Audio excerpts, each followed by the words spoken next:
everyone. Happy Saturday. I thought that today we could make soup together and then talk about all kinds of things, whatever people want to talk about. So, welcome. Hello. Um, especially Hal, thank you for joining. I was just going to make some soup and talk about whatever kind of topics come up about life. So, thank you for joining. So, right now I have a pot on the stove that just have water in it, and I went out to the garden and picked some green ingredients that I'm going to put in the top. Let me know if there's a specific topic you're interested to talk about. Happy to talk about it. Have a conversation, put it in the chat. So I'm going to show you guys, and for the people who watch later, what kind of ingredients I have out and what I'm planning to do. So I'm going to flip this camera around. So I just have a small pot with water, and this is filtered water.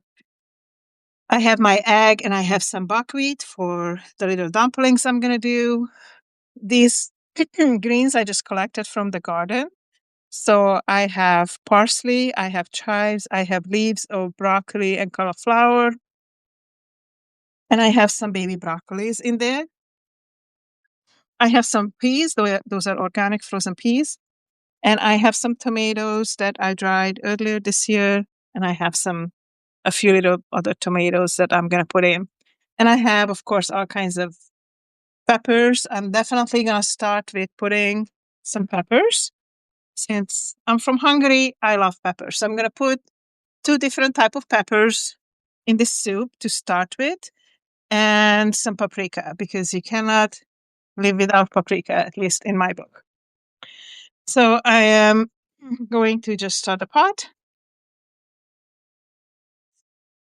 and put a nice piece of pepper in the water, and one of these tiny ones called chiltepin peppers, and they are very strong. So I'm actually going to open them up, and this soup is going to be a little hot, but that's all right. That's how we like it. So I don't do any type of broth or anything. I create my own spices and my own broth of what I'm going to be doing. So next I'm going to add some saffron. Not saffron, turmeric. Turmeric. We can add some saffron too, but I'm going to add some turmeric to the soup. That's a good base, and it's really good for you. Anti-inflammatory. And then, of course, we want to add some salt to the soup. Salt to cook with, and then later we can add some salt to flavor with. So the salt I'm going to add, it's a salt that we made. It's called rowanberry salt. So I'm going to show you. This is how it looks like. There's just a little bit left, but I have more that I can make. So I'm adding some rowanberry salt to the soup. Hi, Deborah. Thank you for joining. Assembly woman. Wow, that's awesome. I'm going to flip the camera back and say hi. Hi, Deborah. I just thought I'm going to make some soup and talk about life. So if you have any questions or anything that you want me to talk about, happy to talk about, or any observations or anything like that. So far in the soup, we just put some peppers, some turmeric, and some rowanberry salt. And we just let it kind of cook like that a little bit just to start to get the flavors going. Next thing, hi, Olivia Blue. Thank you for joining. Next thing I'm going to do, I'm going to flip the camera around again so I can just show you guys. So here is the soup that started to cook with some basic spices. And now, earlier in the year, I have put away some tomatoes. So I'm going to put some dry tomatoes in there. I already have my peppers, tomatoes, turmeric, and salt in there so it can start to cook. Those of you who joined later, I picked some greens in the garden. And these are radish greens, cauliflower, little mini broccolis. So what I have discovered this year is that if you cut off the main broccoli head, on the sides, there's mini broccolis that start to grow later. So I have a lot of little mini broccolis in here. So that's super cool. So I will add those with the greens later, but I'm not going to add the greens right now. Now I'm just working on just having the spices and all those kind of things in the soup to start with. So I had spices, peppers, and tomato. I'm going to add some Hungarian paprika because I believe everything should have Hungarian paprika in it. I'm going to flip this around so you guys can see me for a moment and to say hi. And also, I have to open the jar. So this is my Hungarian paprika. And I just put it in everything because I love it. And especially this soup is going to have peas. So you have to have some paprika in it. Let's see, I get a small spoon. And I'm just going to take about this much paprika and put it in my soup.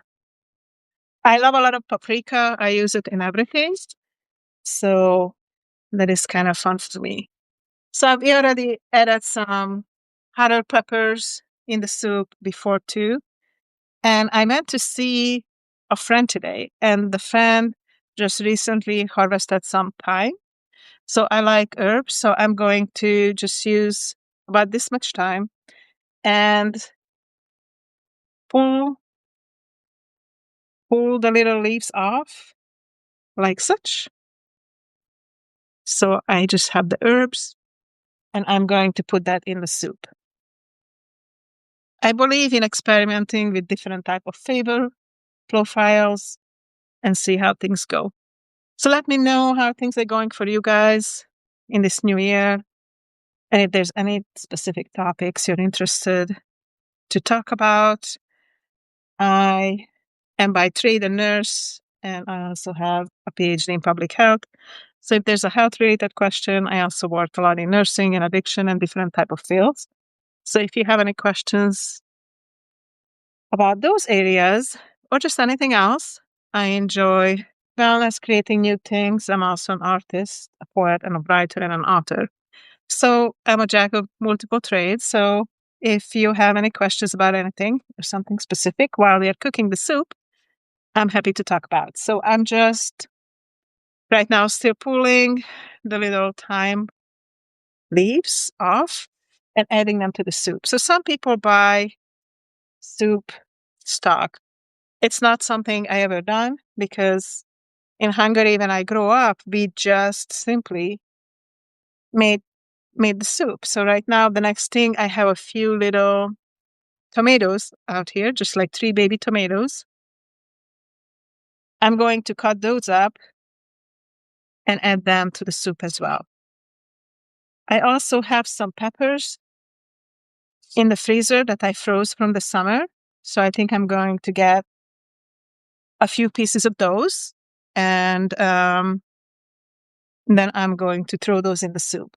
So then I'll have all my spices and peppers and tomatoes in the soup. And I'm going to let that cook a little bit before I add my peas and greens, because after that, I'll just going to make my dumplings and the soup will be done, which is really amazing. Soup can be done so quickly, 10, 15 minutes tops. That's why I love to make it.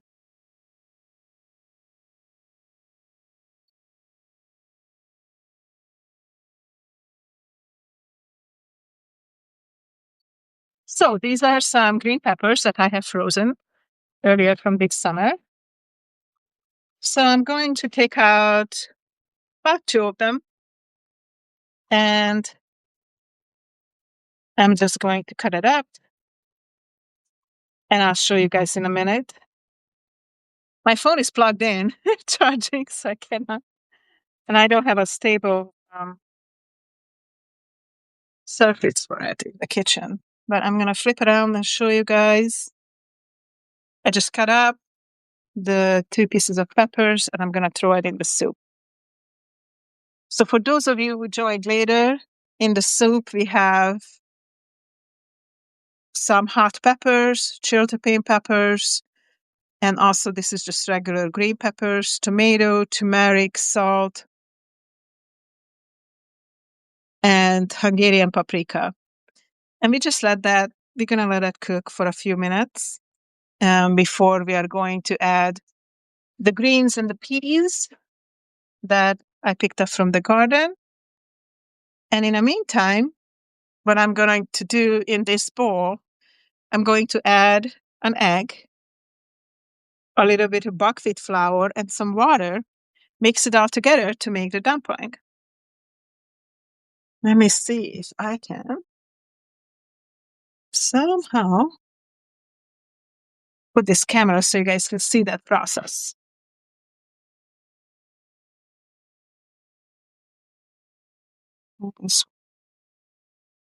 Oh, that will not work. Sorry, until I finagle with this to see if I can make it work. I think that might work. There is my bowl. So I'm just going to add one egg and going to mix that egg up.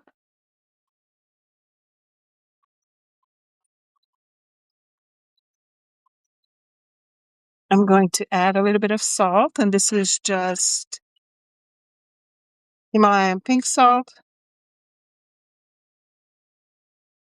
Just going to add 2 little pinches.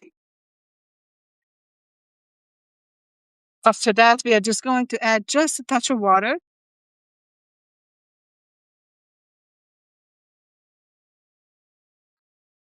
Mix that up. And I'm going to add a few spoonfuls of buckwheat flour. Buckwheat is a really earthy flour. It's actually made from flour, but it's not a grain.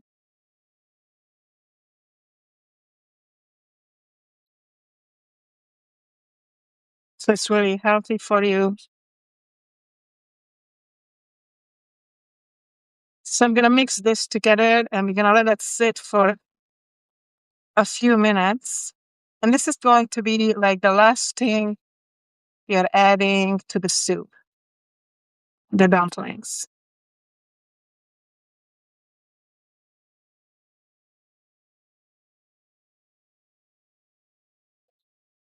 You can do this with any type of flour that you like. Mix it together.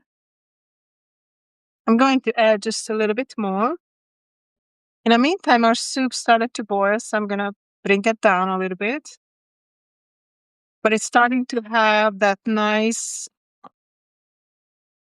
color from the peppers and the turmeric. And we're going to add a few little spices now to the soup. So I'm going to show you guys, this is how our dumpling now looks like. This is how our soup looking like. Looking really, really nice. And it smells and tastes nice. Now, next thing, that since I've been in India last year, something that I really like is mugwort. So I made my own from different spices and herbs, and I just like to add a nice spoonful or two to any type of soup I'm making. So it has fennel seeds, it has coriander, it has actually a few poppy seeds, it has sesame seeds, it has fennel seeds, it has some caraway seeds and flax seeds as well. So it's just gonna add a nice flavor to it. One trick that I have learned from my grandmother is also to add nutmeg to your soup. So I am going to flip the camera around because I have to grate the nutmeg. So I'm gonna have to use both of my hands. And I don't have another like stable platform, but I'm just going to get a piece of nutmeg out that I already been using. So this is like a half a nutmeg And I'm going to use a little tool to show you guys what I like to use. I like to use this tool. And I'm just going to add some nutmeg to the soup. Let's see if I can turn this.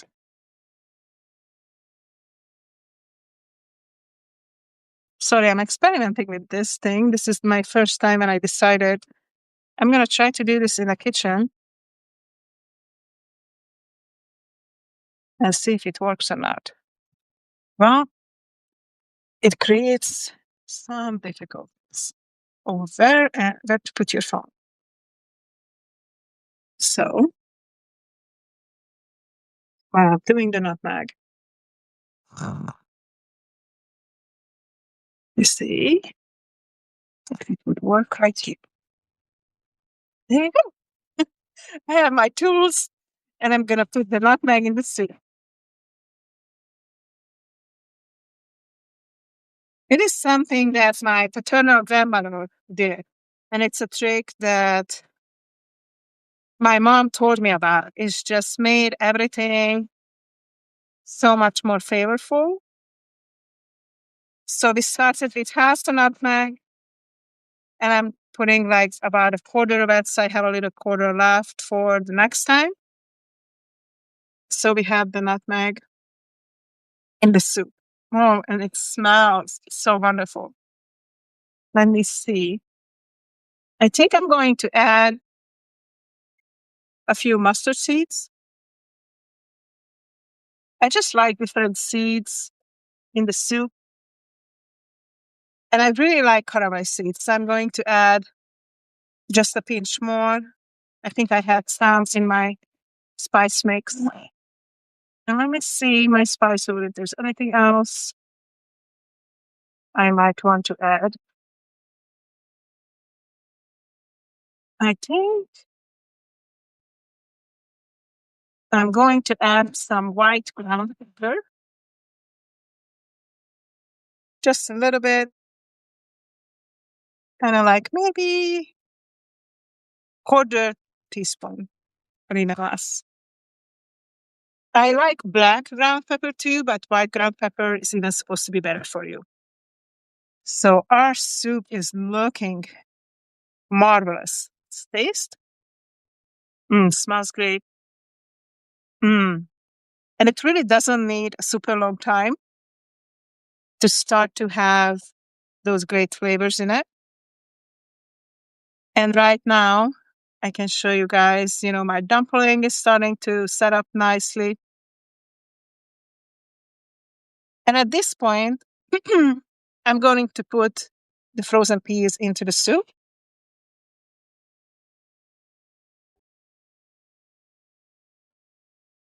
I hope everybody's doing well this year.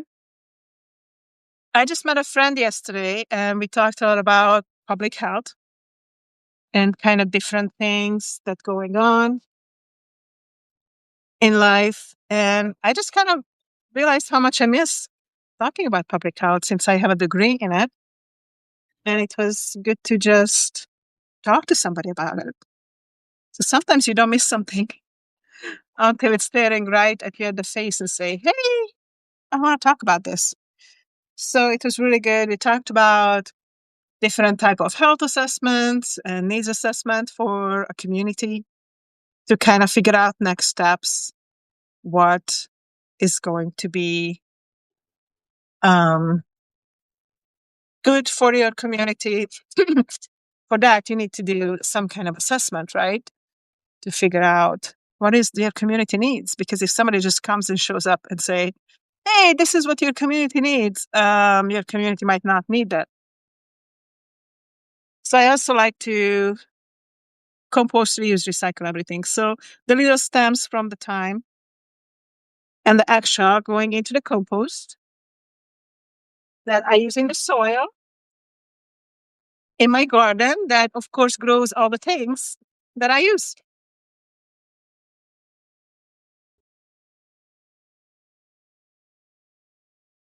Putting the rest of the peppers back. Let me see, show you guys my soup. how it's looking like right now. This is our soup with all the spices and the peas. And the peas, because they were frozen, they don't need a lot of time. So let's try one. They're already half cooked. So at this point, we have all of our amazing greens. And I'm just going to put all of the greens I collected from the garden just in a pot, just the way they are. It might seem to be a lot of greens, but actually, as they cook, they're going to go down. So I used a bowl like that. And the whole bowl of greens are right now are in the pot.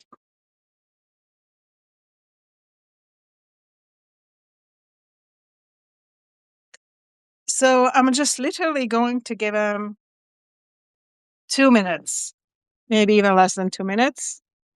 And then I'm going to start to put the dumplings that I made over here from buckwheat. I'm going to start to put them into the soup. And I'm just going to use a little spoon like that.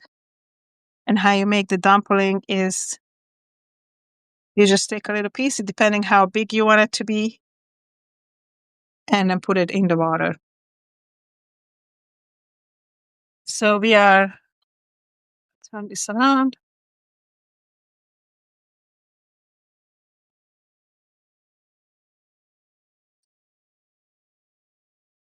Well,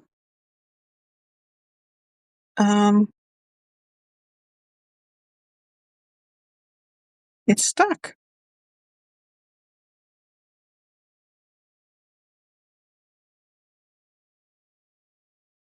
I don't know if you guys can.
Is there sound now? Oh my God, I was talking here muted for some reason. Is there sound? Please let me know if there's sound. Okay, so at some point, the screen did freeze. And then I went back and looks like somehow it muted itself. So I've been talking here, talking, and nobody can hear anything. And nobody let me know that there was no sound. So thank you so much for letting me know that there was no sound. So today I decided just to make some soup. I picked some greens from the garden and the soup is almost finished. And I kind of walked through the process and was just talking about health and public health on my day. And this is just like so funny. I'm so glad you joined and you told me that there's no sound. There's other people joined. And maybe because I was showing pictures and other things about the soup, they just thought, well, yeah. Oh, you want to jump in here? If you want to jump in here, I just added you to see if you want to chat for a few minutes. Well, hey, I'm on preview, huh? Awesome. That Did is you so do the great. thing Thank you live? so much for letting me Yeah, know sure. that there was no My sound. suspicion is that people aren't really paying much attention. Yeah, I don't know. I mean, I'm grateful for the people who joined. There's 6 Uh, of us now in well, this impromptu soup making, oh, yeah, but nobody told me there was no freaking sound. you've been talking for about 35 minutes, it looks like. Yeah, I was making the soups. I was making soup from scratch, and I thought, you know what? I'm going to try this. It's winter, so Right. it's not as much fun to be outside, but I picked some greens from my garden. And I also got some fresh thyme from a friend who I visited this morning, which is super cool. So I put some of this That's in the great. soup as well. Mhm. And actually, you encouraged me because when you and I talked last time, both of the times actually, you mentioned this gal who just gets up from the bedroom and then shares about whatever she wants to share about life. Oh, So then you I mean was Patty thinking, well, Smith. I'm gonna cook Oh, and share. So yeah, sure. Why not? You know what? I make black-eyed peas for New Year's Day, and that's oh traditionally eaten for good luck. Did you know that? Did you everybody's no, gotta have black-eyed peas. I did not know that. But what I know that It's a in southern Hungary we make lentils. We lentils. meant Well, lentils are lentils. very similar. Yeah, and the lentils, supposedly you're supposed to eat a lot of lentils because if you eat lentils, you're gonna have as much money as lentils you eat. There you So go. There you go. yeah. I don't know So if we you wanna see my exactly about soup? You wanna see sure, the I did soup I see it made? a little bit. What kind of meat is in it? Looks like beef? Yeah, so that's not meat. It's That's not meat. actually these are dumplings that I Oh, just made. dumplings, okay. And they're And kinda normally you make dumplings from white flour, and you but made I decided to try buckwheat flour because buckwheat. they are healthier. Alright. Yeah. But you know what? They didn't work. So I had to add whole wheat flour in the end because the And then buckwheat just fell apart. So, yeah, but I well, fixed it. no gluten. I, They need that gluten to uh, stick together. I like to do experiments. So this was an experiment to see if the buckwheat flour works. And I know that it didn't work, but I was able to fix it. So using like half a buckwheat flour and half a whole wheat flour, it worked. Great. So So you have a how did cooking show now. well, I figured I'd try different things, I'm just one of these people that I don't really fit in a box. So Well, I that's fine. decided to make soup and see who wants to make soup with me and talk about life. You know what? There was a show back in and it was one of the longest running shows on public television, actually. It's very a lot of people don't know Really? because it was just on this little station down in Virginia, and it was called Okay. Cooking Cheap. And it was 2 guys got loose in the kitchen, and they people sent them in recipes, and the basic idea was they had to be really cheap. And then they'd Uh-huh. cook it, and they'd prepare it, and they'd talk, and they'd just sort of shoot the breeze as they were making this soup. And it was very Perfect. entertaining, I found, and I used to watch it kind of religiously. And Uh-huh. later, I actually wrote to the guy who was in it, and I saw that he was, like, on Facebook or something, and he sent me a copy of a DVD of it that I have some Okay. here, I gotta dig that out. Thanks for reminding me. But, yeah, it was really funny, because these were just 2 regular guys, right, that just got in Uh-huh. the kitchen and cooked things, and then they'd try it, and they'd pronounce judgment on it. Oh, And a lot of okay. times it didn't work out well. That was the funny Then part. my soup It's so today, raw. let's see, let's taste it, how it turns out. I can't taste it. It's actually really good, but I don't know how the dumplings worked out with the buckwheat. Let's see. Well, we got Mindy Hinkett here and Sandy Sajak. Mindy and I have been exchanging quite a bit of information. She's also a fan of that Patty Smith that you were talking about, who would go on from her Okay. room and just very raw talk about whatever. Um, Nice. Hi, Mindy. Christine Nice to meet you, Christine. Bukhovitz is here as well, and some other people that I don't know that came on before I joined, I guess. So, Yes, and I didn't know them either. But you know what? Those of you who just joined, this was hilarious. I was talking and there was no sound. And before Hal nobody said nothing. There was no half an sound. hour. So I'm talking here, cooking the soup with no sound. It Who happened to knows me how one long? time, and it was actually a Substack glitch. It wasn't the mute button. Uh-huh. You were able to unmute, luckily. I couldn't, and I did a whole, passing show out on the streets of DC, and John Marshall let me know that I had no sound. He's out in Nashville somewhere. Yeah, it is so nice when you have friends who actually speak up for you, right? Yeah, I get the impression that an awful lot because what I do quite often is I ask, "Oh, nice to meet you too." I ask, "Who are you? Where are you? How are you?" Who are Yes. you? Maybe the name, and if you're using your real name, a lot of people don't use their real name, and I have no Hmm. idea who they really are, and it's kinda spooky. Yeah. It's kinda risky feeling, you know? Yeah, I wonder if the people who joined before you, if they were robots. I don't know. I have no idea because nobody said nothing. And I did ask some questions like, let me know. I was talking about public health, and just kind of trying to get a conversation going with strangers, but nobody asked any questions. So I was like, okay, I'll just talk here. And then I was muted. So, Well, as soon as somebody pops in, they are counted as viewing, Mhm. but they might drop off right away, and you'll still have the same number up there. It won't show you Oh, watching right now. so I So could be talking today. Nobody. Okay. we know that Mindy is here, though. She said, "Nice to meet you." Yes. Nice to meet you, Mindy. And the other You want to 2, say where you please are tell us from, where you Mindy? are and how you are. Yeah. Just write And into the chat. And I'm gonna Tell me flip what where you around are and how the you camera and show you guys the soup I made. Yes, please do. So So that here is is the not soup. meat. It looks like meat, but it's It not. looks like meat, but it's buckwheat dumplings.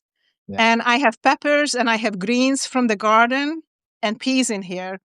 And it's just ended up kind of being a brown looking soup instead of a happy looking soup because the first time I tried to put in the buckwheat dumplings, they kind of fallen apart. So, but I fixed it. You want the soup? Okay, Mindy. But I don't know how far you are. I'm happy to freeze dry some and send it to you. I do have a freeze dryer and I've been experimenting with it. And you can freeze dry soup. So, you know, it takes a while. Yeah, I actually had a question that got asked of me that I realized I didn't answer yet. I am a founding member of Patty Smith's, Substack, and also his daughter Jesse's, and Jesse has actually sent me things in the past. A little string of lights Okay. on my tree, and, it was Hmm. really nice last year, and so this year I had my string of lights on it, and, she was admiring my tree, and then I had written in there that they were courtesy of her, and then she was like, "Oh, and I had a part in it." It was kinda cute. Oh, nice. Okay. Well, hey, Hal, if you want to be my founding member, I'm happy to send you whatever you want. Yeah, I Soup don't know if I or, can I have a problem. I have Yes, subscribed to 5,000 different Substacks at free level, exactly. and some are paid too, but Yeah. the free ones that I subscribe to, can't subscribe to any more, they won't let me. Really? Well, that's a limit, right? Kinda like Facebook, you can have 5,000 friends. Okay. So you Right? might have to eliminate some people who are not paying attention to you and Well, add some I don't new really people. care. I'm not doing it for anybody, and I think that's really important. Do not care what anybody thinks, does, says, reacts.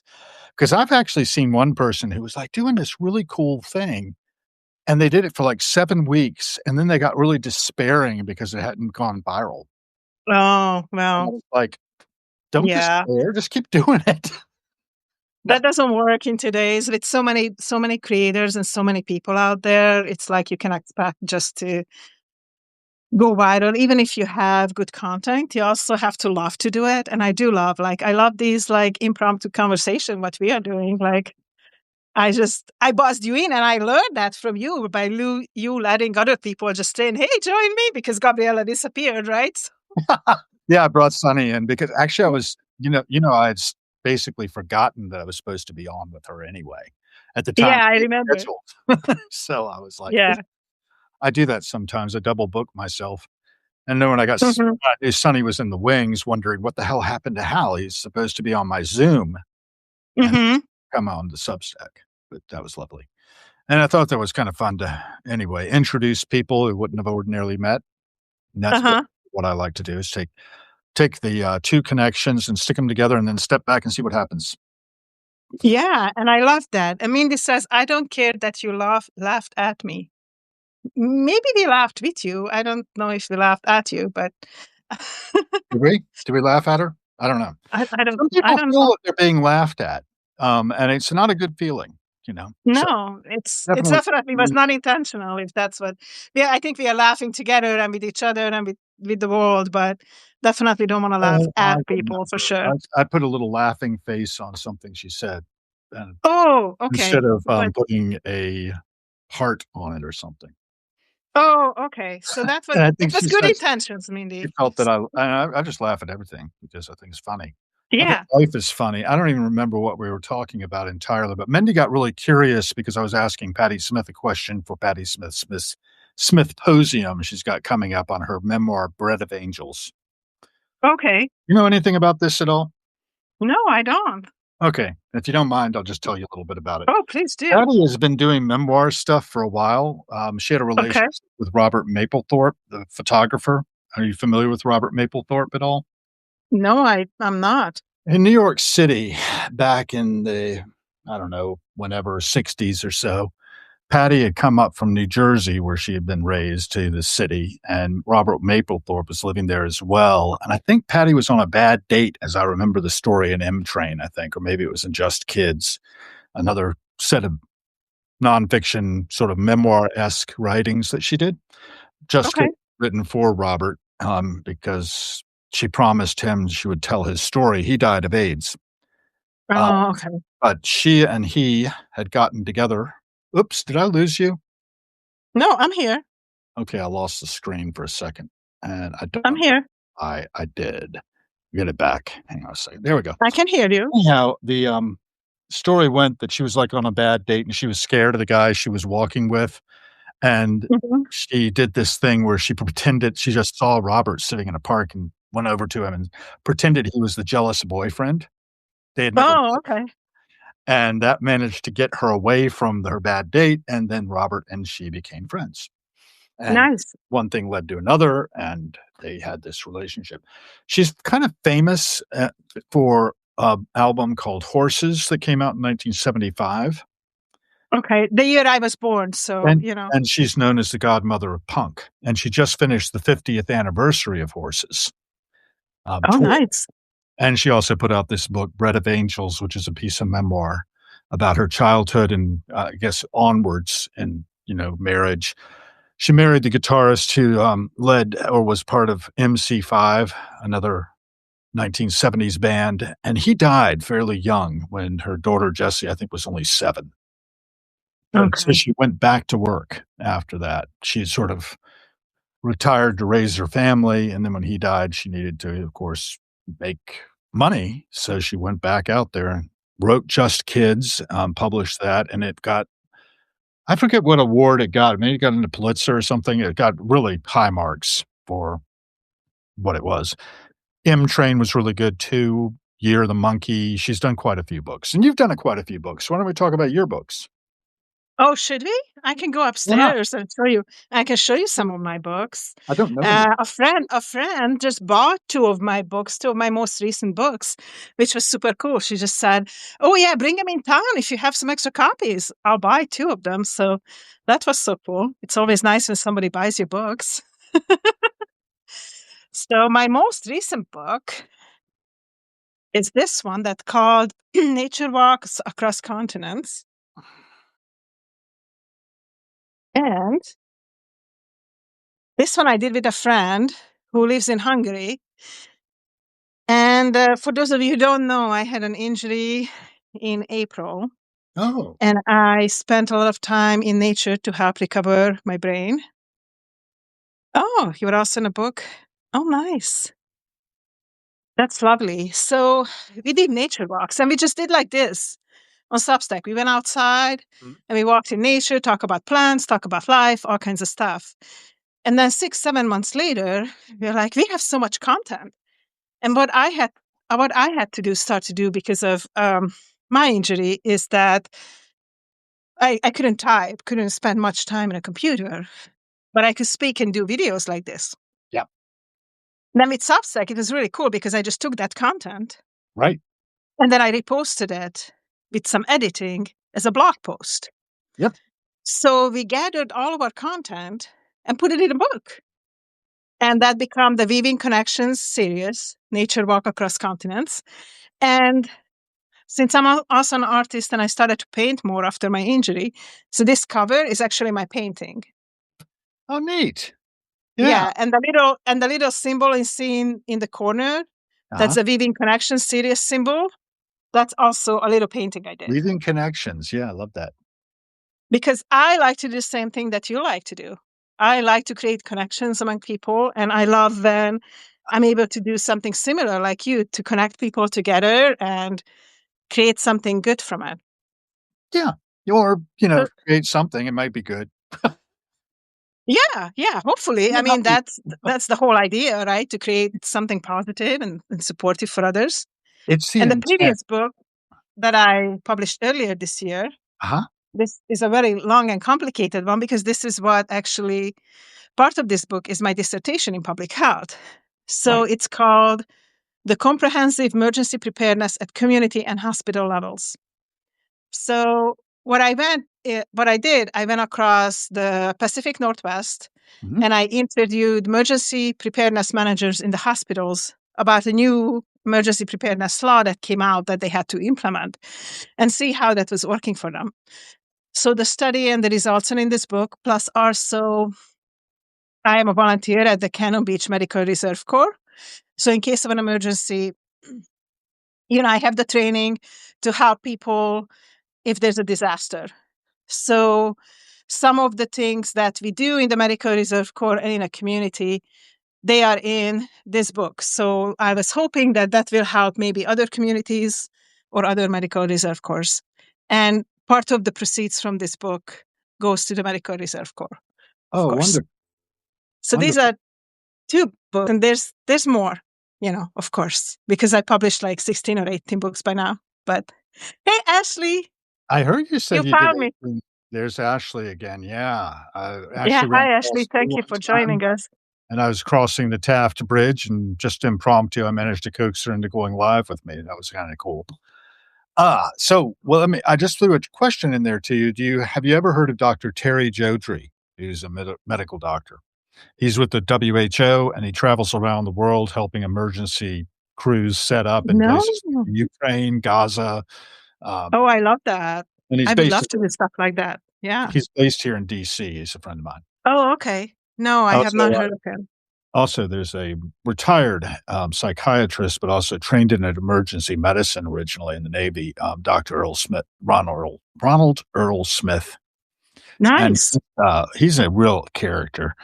I've got a lot of stuff from him. And emergency medicine, he was working in Loma Linda, I think it's called, in California.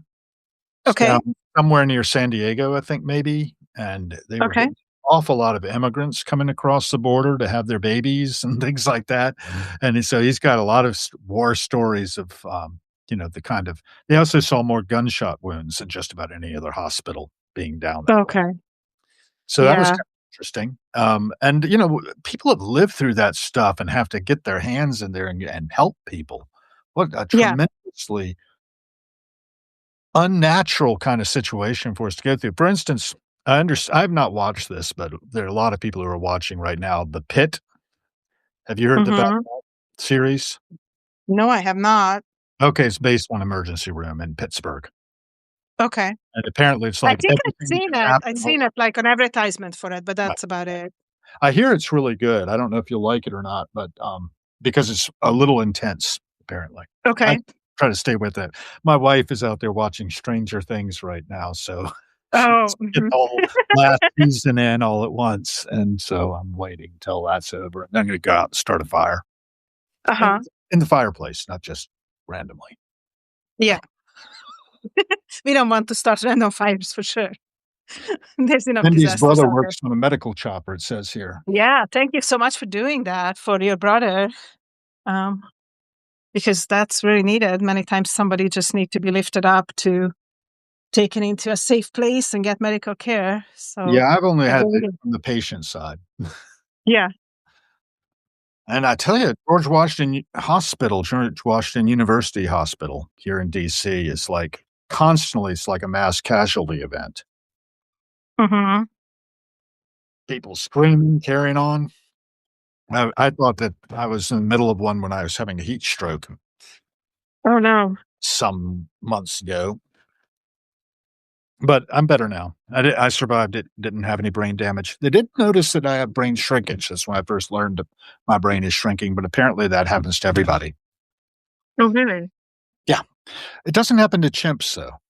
But Homo sapiens sapiens, yep, brain shrinkage is something that happens with age. You didn't know that? I did not know that. Well, I looked it up because I was worried. And then I found out, oh, Mhm. it's just tightening up the connections. Well, I guess we always learn something new. I have a yeah, I when people say, "You know so many things," I'm like, "I'm old. It happens. They just accrete. I can't help it." Yeah, I really appreciate all the history and all the references that you're saying because I didn't grow up here, so I don't know that type of history, so Well, I appreciate that you do. yeah, today I put up in my notes, I don't know if you saw it, these boisterous times that my father did 50 years ago. He did little, like, broadside sheets, like 2 pagers of all of the major events of the week that were Oh, happening wow. 1776 in my hometown. Wow. Williamsburg was the capital of Virginia at the time, and so there was a lot going on, and Purdy, the, printer, was trying to get people to pay up because money was scarce and, it was difficult to get paper. Apparently, the paper mill that he had set up with Benjamin Franklin outside town had ceased op Mhm. and they were importing paper from Philadelphia, but that was really dicey because you have the British Navy out there. So, your Uh-huh. trade was really impaired as far as getting paper supplies to be able to print the newspaper. But anyway, I was having fun with that, and, it was good to see it again because I hadn't seen it since 1976 when he Yeah. was publishing them, but I found them on the research library in Williamsburg, have been digitized and put out there for people to have and access to, and, yeah, that's like the raw stuff, right? Straight from the newspapers of the time into Yeah. our hands. It's about as close to primary sources as you can get. Yeah, it's so different now, and I sometimes wonder if it's good to get the news immediately, how we are doing it right now. Before you had a little bit more time and it came in a paper or something like that. Now it's like instant. And I think while partially it's good, in the other part, there's so many bad news that we are getting, and there's not enough good news that I think it can create a lot of anxiety and depression in people. Just Yeah, hearing all these bad news from all over the world, mm, even from places that are really far away and you don't even know, right. but the bad news get to you. And I don't know if that was the case, back then. Huh, yeah, the thing I think about that is that it's by design that our media wants to keep us under control, but I think the Substack is like a way of circumventing that because Mhm. you actually make one-on-one connections and say, "Well, is it really is you're pretty close to Washington State, for instance, right?" And I Mhm. understand also Portland. I don't know how far you are from Portland, but I am about 2 hours from 2 hours. Portland, depending on traffic, But yeah. all those cities, of course, our president is talking to us about how terrible they are. There's nothing going on in Portland, just regular people living their life. Right, I have exactly. people who Good live in friend of mine Portland, and they show me the streets, there's nothing. yeah, Ducks crossing the streets, that's about well, it. right, and there's a friend of mine over there who's, a musician, he travels around quite a bit with the Everyone Orchestra, he calls it, which I find Mhm. fascinating. They basically improvise on stage, and so every time you're getting something not polished, but very good improvisational music created in real time. So anyway, Matt Butler lives there out there, and, you know, I get this great scoop from him, and having Mhm. this connection, so I built through social media largely is, really worth its weight in gold, I think. I was on radio Yeah. actually in Oregon yesterday. Was it yesterday, Oh, Friday? nice. KSKQ, yeah, I've been friends with the morning show hosts there for a while, I might Yeah, you mentioned that on my show. Yeah, and I love that connection, Oregon. and feel free to connect me And so I if you called want her. if you want to. Yeah, I called her during the show, and we got on, and we talked on the air for about 20 minutes or so. Call Nice, and I told her about some of the things I'm doing on Substack here, like nice. and I'd already set her up with interviews with some of the same people. I think that's probably what I talked about. So, Yeah. revisit that. But yeah, the news and people keeping us in fear and wanting us to always feel like we have to be protective and keep our heads down so that Big Brother doesn't get us. Oh my goodness. It's dangerous. I mean, were we talking about no, it was with Origin on Friday morning. I forgot I was supposed to be on with her at 10 AM. We got a thing 10:02. "Are we going live?" And I was like, "Oh, well, you just go ahead and go live. I'll jump in later like we just did." And, Uh-huh. well, we were talking about one of the first things out of the block was my friend Daniel Scruggs, who travels around the country giving, music lessons to kids in particular. Like, he got Nice. a whole program. He's traveled in Africa and all these different places to Mhm. and increase his knowledge of music in different cultures and brings that then to underprivileged children in different schools, which is really nice. Like you said, sort of inspiring, I hope. He was saying that in Williamsburg, our hometown, he's from there, Mhm. that he's found that they have these flock license plate reader cameras densely throughout Williamsburg.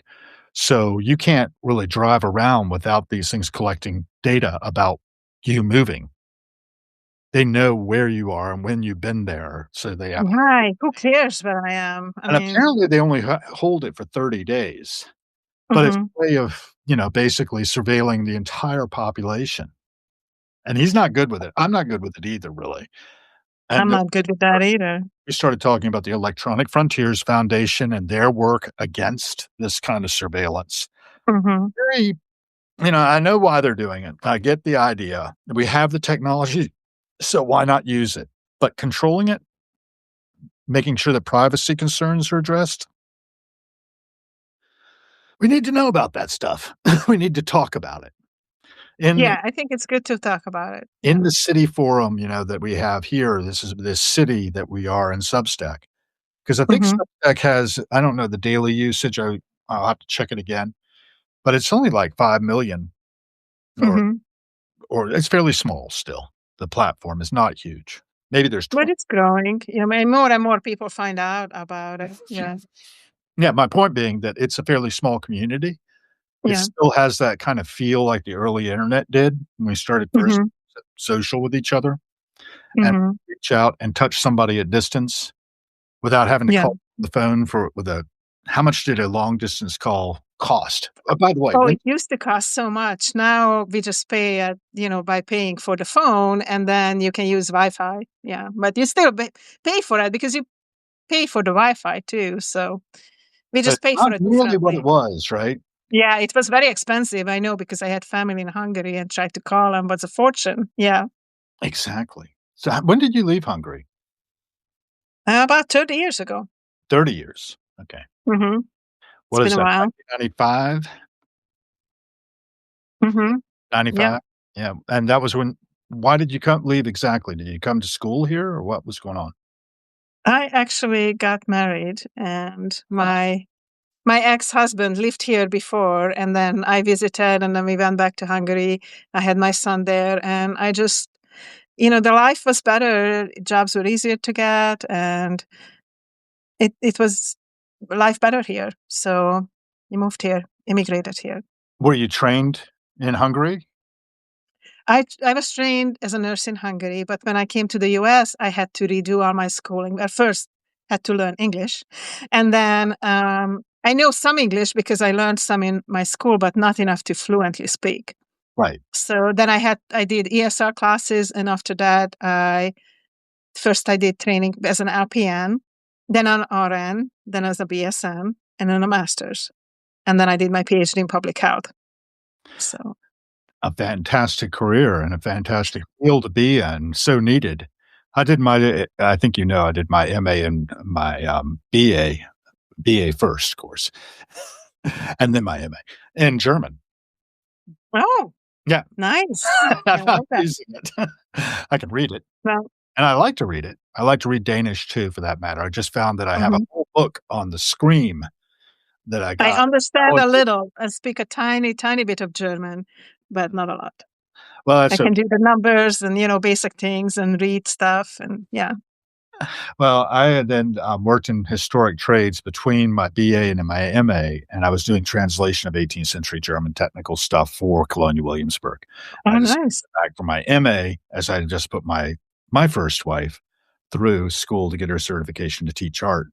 And, then when she got a job about 500 miles away before the internet, before we had email, and the distance kinda broke the marriage, and, yeah, so she bailed out just as I was going up for my interviews at Pitt. Actually, she told me she was thinking about it then, and then she decided about 3 months later to actually leave me, and I was going back to school anyway. I had gotten accepted to the schools I had been applying to, and I went without Mhm. had my second childhood, so to speak, or my second bachelorhood, I should say. But, Mhm. yeah, so German wa at University of Pittsburgh was a pretty good gig. I traveled to the Preenham Chiemsee in, Bavaria.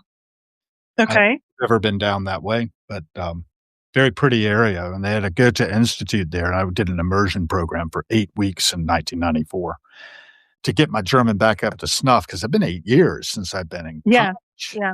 and I was gonna be going back to teach as a teaching assistant, of all things. I mean, that's one of the most bizarre systems we have where we make people teaching assistants when they're graduate students, and that pays their Yeah. bills, and they give them a tuition waiver.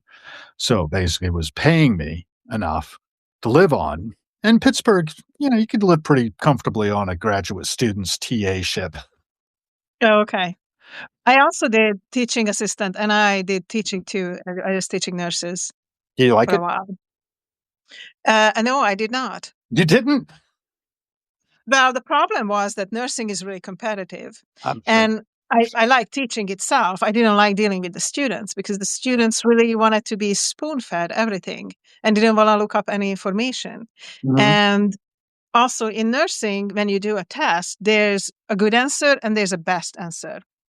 Right. And it was really highly competitive. So you had to get really high percentage. You had to do 80% to pass, Wow. right? Because you're dealing with people's lives. You have to be pretty smart to be a nurse, Yeah, right? yeah. So it was really competitive. So you couldn't just bullshit your way through it, right? So what happened is there was a lot of fighting. There was a lot of fighting. The students were fighting for points, Ego. and they were continuously challenging me as a teacher, you know. Sure. That's And I don't like fighting. So I had a little bit of that experience when I taught at Carnegie Mellon. The students there were that's a much more expensive university than the University of Pittsburgh. yeah. The University of Pittsburgh students were not as demanding. And Hmm. I liked teaching them, but the one semester I taught at CMU, I was not crazy about that. Yeah. Funny is about that one, buried too deep, I'm not gonna dig it up. But there's a novel about academia in Pittsburgh that was Hmm. filmed put into film with Michael Douglas, Robert Downey Jr., Francis Drummond, who else was in it? Richard Thomas, all these actors. I don't know if you know these actors, but, Yes, I do. I uh do like them. anyway, it was a good ensemble cast. It had Katie Holmes and Tobey Maguire as students, and Michael Douglas as a creative writing professor. And I had to give up my Hmm. for the opening scene of this film Yeah. called Wonder Boys. Bob Dylan won an Oscar for that one. Well, Nice. things have changed. And It's a change. you know that song at all? It's kinda cool because it's got this lyric in it that is, "I used to care, but things have changed. Mm. And the things have changed. There's a little cold water. So I Yeah. do want to say that I love teaching Mhm. itself and I love doing groups and, Mm. sharing knowledge. I Yes. don't like when it's for points and grades. Right. So like There's an I expectation. enjoy, Yeah. yeah, I enjoy community building and groups and conversations and, sharing knowledge maybe in a higher level when people are not fighting for points, but they actually want the experience. When you fight for points and a grade, I didn't really enjoy that. No, Yeah. when you're really learning, that's great. I loved teaching the students at Pitt because basically the ones who were good, I didn't have to worry about them. Yeah. The ones who were a little weak, I could, like, use their friction points for information to really open up the language more for why that Hmm. difficult area or why they were having Hmm. slippages, and I just had naturally gravitated to it, and one of the great things too is I have a personality that worked with these young students, and I was not much older at that point. I was in my 30s, and they were, 18 to 22, something like that, undergrads for the most part. And then I taught graduate students German for reading knowledge, which is a lot of fun because Yeah. then I didn't have to worry about them learning. They knew how to learn. I just had to Hmm. stay out of the way and ran them through all of German grammar in one semester. That's a lot. And then we could just Yeah. start tackling texts from their fields because the idea was they needed to know enough German to be able to look at a German text, figure out whether it was worth translating or not.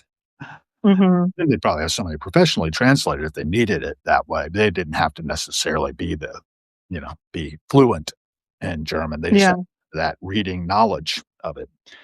And I was, I would get all kinds of stuff. I had English students, art history students primarily.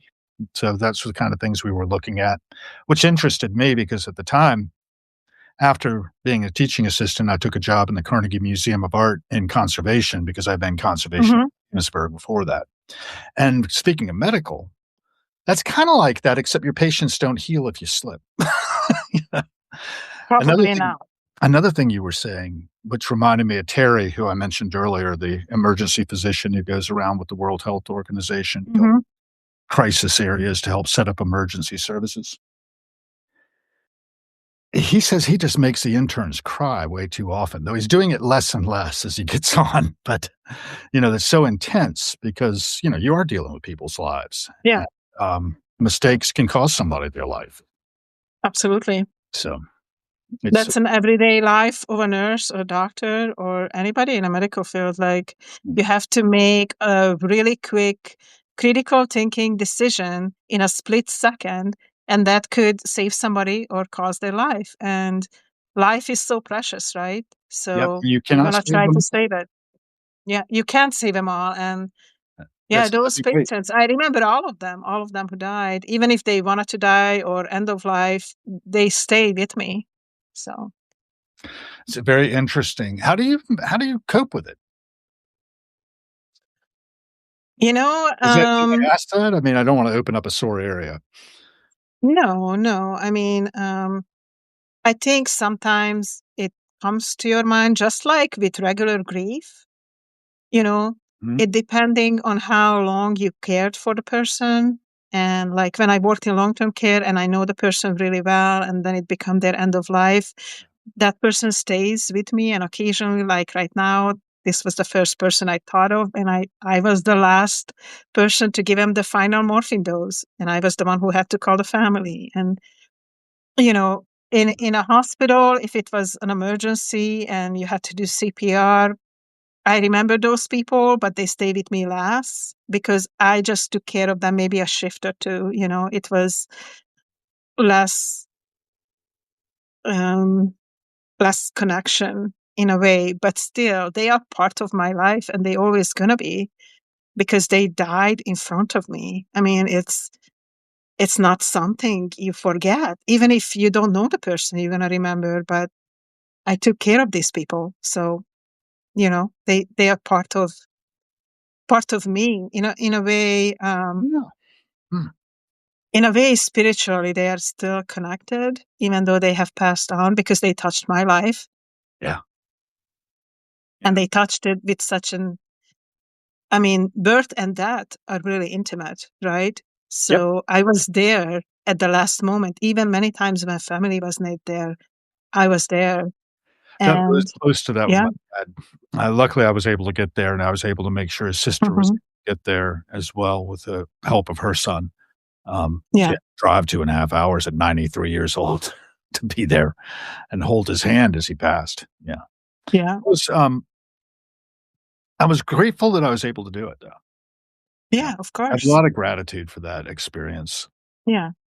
I have not had a lot of that, of course, but I've gotten to the point I was really lucky. A friend of mine has now passed away, actually, of stage 4 lung cancer. He got that after he turned me on to this book. He got me connected to Denial of Death by Ernest Becker. I don't know if you've ever heard of it, but No. Becker there was a foundation in his name for a while. I think that's folded since, but, he passed away of colon cancer. It was the last work he ever wrote. He was a psychologist, and he wrote this book, Hmm. Denial of Death. And, I think everybody ought to read it. I think it's really edifying, and it's really helpful because basically in our culture, we are so separated from death. We But don't we are really not. We meant to die. We are gonna die. well, of It's course, just but when it's your time. If you're we born, you're gonna die. we're in Yet denial. yeah, and then we are putting so much focus on how to look younger, how to look prettier, when it doesn't matter. Does it matter if you look few years younger or older? Does it? Who cares anyway? But there's a lot of denial about that, and I'm not sure why, because it's part of life. It's just everything borns and dies. It's just what it is. And we just have to enjoy life when we can, while we can. Yeah, and I think it's exhilarating personally. I think we were never more alive, and I've heard people talk about this a lot, when they're right on the edge of it, like when the bank robbery is going on and gunfire's happening nearby or something like that, they suddenly have this feeling of, like, intense living. I don't want to be in that situation, don't get me wrong, but I guess my feeling is that psychologically, we don't prepare ourselves well. Our culture doesn't do well with this, and we could do better. I think we can do Yes. if we know better, we do better. That's one of my little formulas, Yeah, and, if I don't know absolutely. better, I have no chance of doing better. And it's not really us. Like if I die, I don't suffer anymore, and I would rather die not suffering than being from a long terminal illness. But it's the family who leave behind. So I think it's also important to talk to your family about it. Yep. Please, if I die, go on, and I'm fine. You miss me, but you remember the memories. So let's make memories together instead of buying stuff and shit that you don't need. Let's make memories together and Such have meaningful conversation and spend time together, because that's what really matters ultimately, right? just like we're doing now. Yeah, exactly. And your dumplings and your soup, are they Yeah, okay? I have my soup here, which gone cold by the way, but that's okay. I'll warm it up. Well, maybe I don't wanna keep you all day, but, No, it's fine. yeah, No, do you wanna this was so talk about much another fun that I topic? just and I have you have no idea how much I appreciate that you just jumped in and we had this like I'll super let you know you were interesting on mute conversation, because that's what I wanted. And I was trying to talk to people and they were not saying anything. So I'm like, okay, because it was a silent movie. You remember silent movies, right? I was in a silent movie. I'll have to watch that movie, watch back and see what happened. But I'm really excited to learn that you speak and read German, because Oh.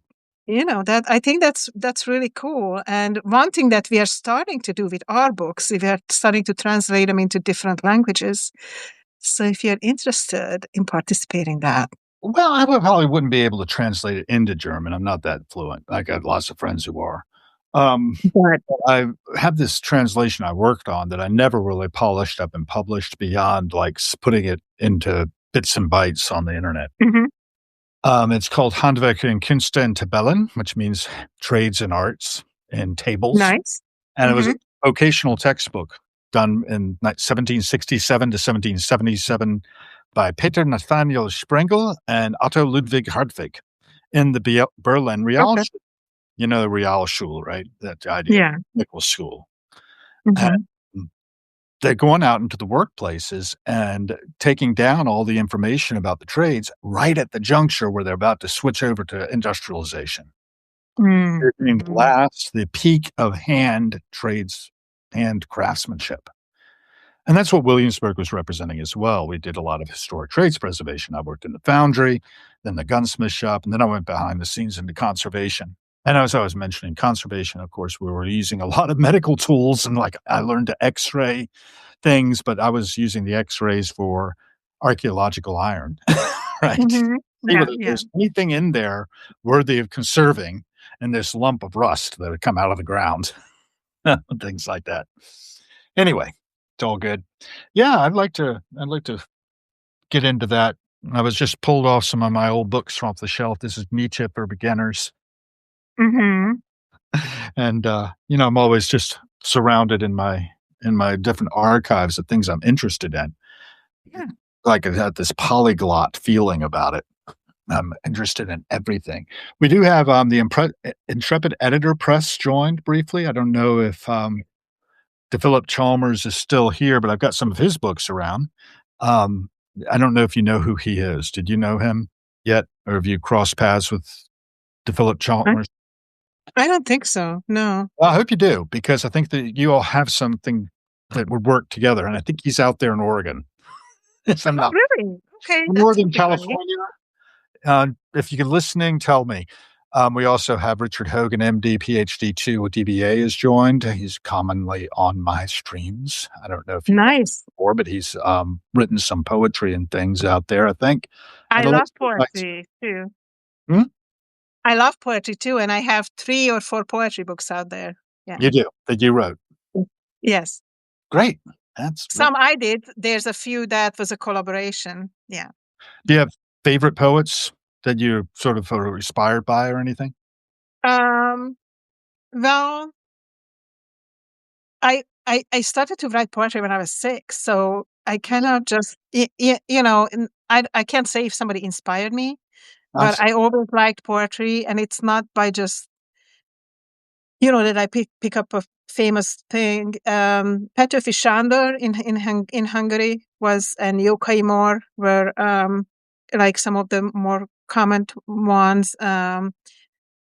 In American poetry, I didn't just sit down and read poems. I read a lot of poems of people I write with on Medium and Substack, and I love their poems. Like Warren Brown is one of the writer and editor for Dancing Elephant Press, and I love his poems. And Gabriella Tatar, who I write this Nature Walk book that just came out with, I do too, she God. writes, yeah, she writes poetry as well, and Pradi Sai and Vidya, and a lot of writers who I write with, they do dabble into poetry, and I love their poetry. So it's really fun actually to meet poets that are kind of young in poetry in a way, or not super famous. But and Garima Sharma is one of them too. It's just like you just Santana Rose and Bonnie Lieberman.